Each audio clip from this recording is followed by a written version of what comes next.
Defence deal की अग्नि परीक्षा शुरू हो गई है। सऊदी पर हमला हो गया, जुबैल में धमाका हुआ, जजान में तेल रिफाइनरी जली। नमस्कार, आप देख रहे हैं न्यूज़ 18। मैं हूं आपके साथ श्रुति श्रीवास्तव। सऊदी अरब, तुर्की और पाकिस्तान के बीच त्रिपक्षीय समझौता हुआ है। इसके तुरंत बाद सऊदी अरब पर हमला हुआ। जुबैल इलाके में जोरदार धमाके की आवाज़ सुनी गई, जबकि जजान में अमेरिका की एक रिफाइनरी साइट पर आग लगने की पुष्टि खुद सऊदी ऊर्जा मंत्रालय ने की है।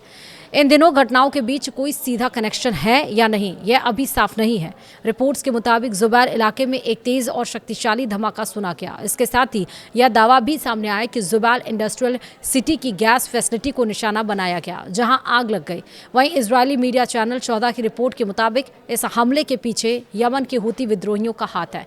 पहले आप समझ लीजिए कि ये दोनों इलाके कहाँ हैं। जुबैल सऊदी के पूर्वी हिस्से में पड़ता है, जहाँ ओमान की खाड़ी का समुद्र तट है, यानी यहाँ पर होने वाले हमलों का शक ईरान और इराक पर जाता है। वहीं जजान का इलाका पश्चिमी तट की तरफ लाल सागर से मिलता है। यहाँ किसी भी तरह के हमले का शक यमन के हूती विद्रोहियों पर जाता है।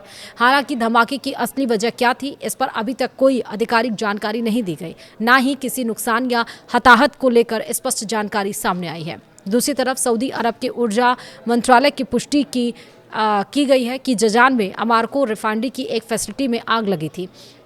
मंत्रालय के मुताबिक यह आग रविवार तड़के लगी, जिसे अमारको की industrial security fire fighting team ने बुझा दिया। मंत्रालय ने साफ कहा है कि इस घटना में कोई घायल नहीं हुआ। हालांकि आग लगने की वजह पर कुछ नहीं बताया गया। फिलहाल संबंधित एजेंसियां इस मामले में जरूरी कार्रवाई कर रही हैं। जुबैल और जजान की घटनाओं को लेकर सबसे बड़ा सवाल यही है कि क्या ये दोनों एक ही सिलसिले का हिस्सा हैं या अलग अलग घटनाएं। अभी तक सऊदी सरकार ने इन दोनों के बीच किसी भी तरह की संबंध की पुष्टि नहीं की है।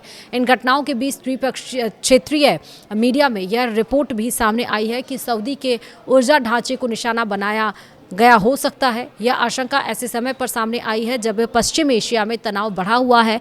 जुलाई के अंत में यमन के हूती विद्रोहियों ने दावा किया था कि उन्होंने जजान और यनबू में अमारको से जुड़ी फैसिलिटी पर मिसाइल और ड्रोन हमले किए थे। इन घटनाओं की टाइमिंग भी ध्यान खींच रही है। कुछ ही दिन पहले पाकिस्तान, सऊदी अरब और तुर्की ने मक्का ज्वाइंट डिफेंस एग्रीमेंट पर हस्ताक्षर किए थे, जिसका मकसद क्षेत्रीय सुरक्षा सहयोग को मजबूत करना बताया गया है।